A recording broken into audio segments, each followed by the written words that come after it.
कंडियारो सिंध जो chief secretary Syed Asif Haidar Shah Kandiaro पहुतो, जंहिं अवामी न्यूज़ कंडियारो जे रिपोर्टर सैयद असद अब्बास शाह सैयद मसूद शाह सां अमर जी वफ़ात ते ताज़ियत कई।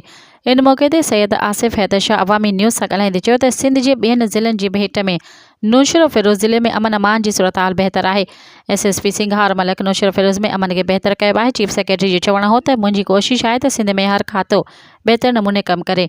हुन ऐलान कंदे चयो त तालका अस्पताल कंडियारो खे दिलि जो वार्ड फ़ाल कराए ॾिनो वेंदो, जीअं कंडियारो जे दिलि जे मरीज़नि खे इलाज जी सहूलियत मिली सघे। इन मौक़े ते SSP Naushahro Feroze Singhar Malik, DC Naushahro Feroze Arsalan Saleem, town committee chairman Kandiaro Syed Ghulam Murtaza Shah ॿिया मौजूद हुआ। मज़ीद ख़बरनि ऐं तफ़सीलात लाइ विज़िट कयो असांजी वेबसाइट www.awamiNewsHD.com ऐं ॾिसंदा रहो अवामी न्यूज़ HD।